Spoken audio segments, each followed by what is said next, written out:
From Owen Field in Norman, I'm Jenny Carlson here with Ryan Aber. Oklahoma has played its opener. We didn't know if we'd get here, Ryan, but Missouri State was in town. Sooners victorious 48-0. And let's start with getting to this point, Ryan, because obviously if you take the long view, we didn't know if this would happen, when it would happen, but in the last 24, 48 hours before this thing kicked off, a lot of question marks about whether this would happen.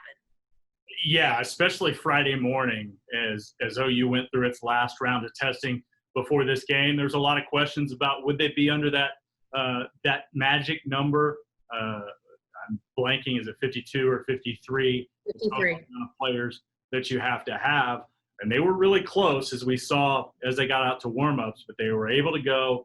They had a couple quarterbacks available, which is part of the issue. They were close on offensive linemen, as we figured out as this thing went along, but they were able to get their team out there, and we were able to have a game. But there was some rough moments on Friday getting to this point, and then we saw a lot of players out tonight. Guys like T.J. Pledger. We knew that Ramondre Stevenson and Ronnie Perkins and Trajan Bridges were going to be out, but several offensive linemen, including Anton Harrison, the freshman, who earned the starting left tackle spot. He wasn't out there. His backup wasn't available either, Stacey Wilkins, so they had to shuffle some things around over there. But we were able to have football, and it went about as well as you could have hoped for the Sooners. Well, a guy that got them started great after their defense gets off the field, Spencer Rattler, making his college debut, starting at quarterback, and Ryan completes his first 8 passes. Really, he only played one half, but I don't know if it could have gone any better, could it? No, it really couldn't have. Finished 14 for 17, 290 yards, 4 touchdowns, no interceptions, a passer rating north of 300, and just phenomenal. Like you said, 8 of 9 in the first quarter. The only incompletion he threw was one that should have been caught for yet another touchdown. He would have had 4 touchdown passes in the first quarter alone had Charleston Rambo been able to haul that pass in. But Rattler was phenomenal. The poise he showed, the accuracy with a couple of those throws. I mean, heck, the throw to Jeremiah Hall that set up one of their early touchdowns, their first touchdown, was a phenomenal throw. The long touchdown pass to Marvin Mims, who was another guy who really performed well on the offensive side that we hadn't seen any of.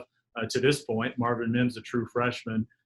So Rattler was phenomenal, spread the ball around, found guys just dump passes over the middle like Austin Stogner, was taking some deep shots as well. So OU fans, even though it's Missouri State, you've got to be really excited about the future with Spencer Rattler and the immediate future with Spencer Rattler.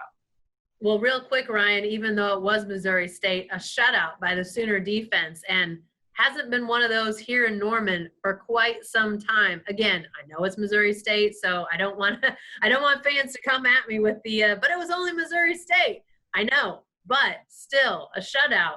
Pretty decent night for the defense. Yeah, no doubt about it. To get their first shutout at home since 2013. It's been a long, long time ago since the Sooners got one of these, and they played some teams that have been not very good and haven't come out with shutouts. So they feel really good about their defensive performance tonight, especially early. Missouri State didn't get a first down until midway through the second quarter. At halftime, OU had more points, 41, than Missouri State had yards, 37. So, and then they got that magic turnover there, and I think it was the third quarter, Delarian Turner yelled with the big interception and return. The OU defense absolutely went nuts. We're going to learn more about what we learned tonight over the coming weeks as we see what OU's defense is. But there were some really encouraging signs for Alex Grinch's group.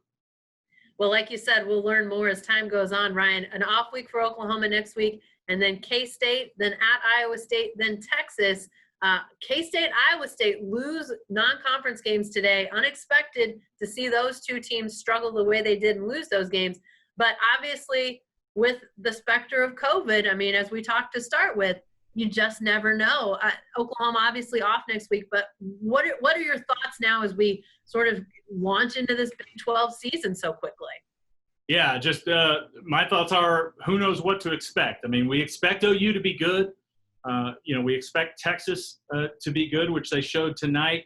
We expect Oklahoma State, whenever they are able to play, hopefully next week against Tulsa, to be really good as well.